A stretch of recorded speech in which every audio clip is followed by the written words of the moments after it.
केंद्रीय सड़क परिवहन मंत्री नितिन गडकरी ने एक बार फिर मध्य प्रदेश आए, जहां उन्होंने 4,400 करोड़ रुपए की सड़कों की सौगात दी। इसके साथ ही 8 प्रस्तावित राष्ट्रीय राजमार्गों का लोकार्पण और शिलान्यास किया। मध्य प्रदेश के विकास को नई गति देते हुए विदिशा में 4,400 करोड़ से अधिक की लागत से 181 किलोमीटर लंबी 8 राष्ट्रीय राजमार्ग परियोजनाओं और 3 ड्राइविंग ट्रेनिंग सेंटर का लोकार्पण व शिलान्यास किया गया। इस अवसर पर केंद्रीय सड़क परिवहन मंत्री नितिन गडकरी और शिवराज सिंह चौहान के साथ मुख्यमंत्री डॉक्टर मोहन यादव उपस्थित रहे। इन परियोजनाओं से प्रदेश में आवागमन सुगम होगा, औद्योगिक गतिविधियों को बढ़ावा मिलेगा और आर्थिक विकास को मजबूती मिलेगी। सरकार का संकल्प है कि मध्य प्रदेश के हर विधानसभा क्षेत्र की जरूरतों को पूरा किया जाएगा और विकास में कोई कमी नहीं आने दी जाएगी। केंद्रीय सड़क परिवहन मंत्री नितिन गडकरी ने कहा है कि उनके पास द्रौपदी की थाली है और किसी को वे भूखा नहीं रहने देंगे। जो भी उनके पास मांगने के लिए आएगा उसको खाना देंगे। उन्होंने एमपी की कृषि विकास दर की सराहना करते हुए कहा कि एमपी का गेहूं पूरी दुनिया में जाता है। वहीं मुख्यमंत्री डॉक्टर मोहन यादव ने प्रदेश को मिली सौगात के लिए केंद्रीय मंत्री नितिन गडकरी का आभार जताया। पर सीआरएफ में मैं मध्य प्रदेश को 1,600 करोड़ रुपए देने की घोषणा करता हूं और उसमें से 400 करोड़ रुपए शिवराज जी को देता हूं ताकि उनके 8 एमएलए को 50-50 करोड़ वो दे सकेंगे। ये मांग उन्होंने की थी, ये भी मैं पूरी कर रहा हूं। सबको 50-50 करोड़ मिलेंगे। आखिर आपने कहा कि प्रसाद बांटना है तो किसी को छोड़ नहीं सकते, ये भी मैं दे रहा हूं। ड्राइविंग ट्रेनिंग सेंटर 5 मिले हैं और 20 प्रस्ताव पास हुए, वो भी होंगे। अटल एक्सप्रेस हाईवे की भी बात मंजूर हुई है। और मैं इतना ही कहना चाहता हूं कि आज मेरे पास जो लिस्ट है वो मध्य प्रदेश के नए 1 लाख करोड़ रुपए की लिस्ट है जो मैंने मंजूर की है, जो मैं अभी वेबसाइट पे डाल दूंगा। और अभी तक जो काम हुए और चल रहे वो 2 लाख करोड़ के हैं। और मैं आपको विश्वास दिलाना चाहता हूं कि मोदी जी के नेतृत्व में हमारे ये 5 साल जब पूरे होंगे तो मध्य प्रदेश ये बीमारू राज्य करके एक बार नाम था, पर ये प्रगतिशील, समृद्ध, संपन्न प्रदेश बनेगा। यहां के उद्योग आएंगे, यहां का व्यापार बढ़ेगा, एक्सपोर्ट बढ़ेगा और यहां के युवाओं को रोजगार मिलेगा और मध्य प्रदेश एक प्रगतिशील, समृद्ध और संपन्न राज्य आदरणीय डॉक्टर मोहन यादव जी के नेतृत्व में देश में आगे जाएगा। ऐसा मेरा पूरा विश्वास आप सबको देता हूं। साथ ही साथ रायसेन की मेडिकल कॉलेज की बात आपने कही है, तो रायसेन जब सद्दूर मेडिकल कॉलेज बन रहे हैं तो रायसेन कैसे छूट सकता है। रायसेन में भी मेडिकल कॉलेज बनाया जाएगा और जल्दी से इस संबंध में जो प्रक्रिया है वो सब कुछ करने के लिए तैयार रहेंगे। मैं अपनी ओर से सच में पूरे आयोजन के लिए जितने प्रकार से संयोजन किया गया, हेलीपैड से लेकर यहां तक आते आते सच में इतना स्वागत हुआ, ऐसा तो कभी स्वागत हुआ ही नहीं।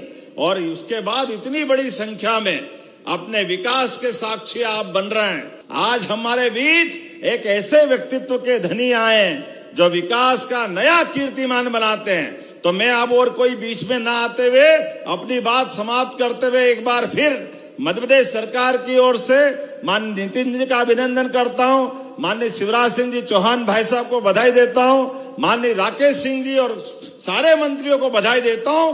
वाकई अद्भुत कार्यक्रम है। तो मैं और एक बार फिर आपको ये आश्वासन देना चाहता हूं कि भाई साहब हम जल्दी आपको छोड़ने वाले नहीं।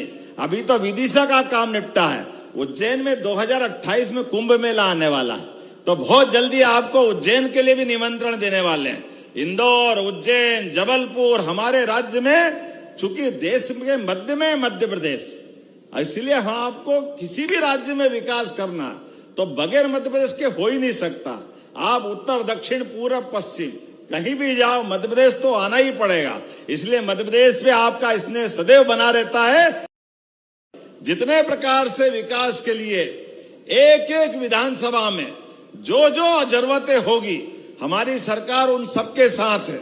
जब आपने इनके साथ भोपाल, ग्वालियर, नागपुर, जो दिल्ली आगरा रोड जुड़ रहा है, ऐसे में ग्रीनफील्ड के माध्यम से भोपाल आगरा के माध्यम से जुड़ जाए तो इस रोड के लिए भी 569 किलोमीटर का ग्रीनफील्ड बनाना पड़ेगा।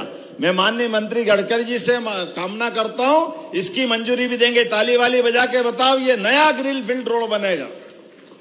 इसी प्रकार से कोटा, भोपाल, विदिशा, सागर, ये 13,500 करोड़ का है। माननीय शिवराज सिंह जी भाई साहब ने भी इस बात को रखा है। तो 13,500 करोड़ का विदिशा से सागर का और इधर कोटा से दिल्ली मुंबई तक जुड़ने का जोरदार अभिनंदन करो। मैं माननीय मंत्री जी से कामना करता हूं आज ही वो घोषणा कर दे ताकि ये बड़ी सौगात हमको मिले आज अपने बीच।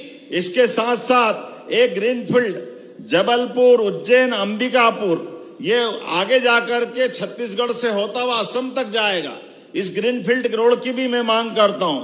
सिरोंज, शर्मा जी हैं यहाँ पे, महलुआ, बीना मार्ग, ये 2 NH को जोड़ेगा जिसके माध्यम से बड़ी सौगात मिलेगी। जब सिरोंज की बात करा तो शर्मा जी के लिए भी जोरदार ताली बजा करके उनके ही सौगात के लिए भी हम सब शामिल हो जाएं। इसी प्रकार से आपने कहा मां नर्मदा के किनारे सब्ज में नर्मदा मैया की बहुत कृपा है, सब प्रकार से आशीर्वाद देती नर्मदा मैया। बोले नर्मदे महारानी की। ऐसे में आपने कहा खंडवा, हरदा, नर्मदापुरम, पिपरिया, नरसिंहपुर, जबलपुर, ये पूरा रोड, ये दर्शन सिंह जी को आनंद आ गया और ये अपनी लोकसभा के लिए भी मिलेगा। जोरदार अभिनंदन करें इस पूरे रोड को। मैं मांग करता हूं ये रोड भी आप मंजूर करेंगे। इसी प्रकार से बहुत सारे आपने कहा कि 4 लेन नसरुल्लागंज से बुंदरी, विदिशा, उत्तरी बाईपास और 1 टाइम इन्वेस्टमेंट के लिए समय कम है तो 50 सड़कों के लिए 4,500 करोड़ की रोड की मैं मांग करता हूं। ताली वाली बजाकर समर्थन करें इस अपने 50 सड़कों के लिए अलग अलग प्रकार से। ऐसे में माननीय भाई साहब ने कहा कि देने की घोषणा कर रहा है भाई साहब, जोरदार ताली बजाओ। इतने अच्छे कहां रहेंगे? तुरंत दान महाकल्याण, ऐसे नेता चाहिए। अभी तो उनका नंबर बोलने में नहीं आया, उन्होंने वहीं से आशीर्वाद दिया। मैं विनम्रता से प्रणाम करता हूं भाई साहब, आप भी जरा समर्थन कर दो ऊपर हाथ करके, जोरदार ताली बजा करके। ब्यूरो रिपोर्ट, खबर मध्य प्रदेश।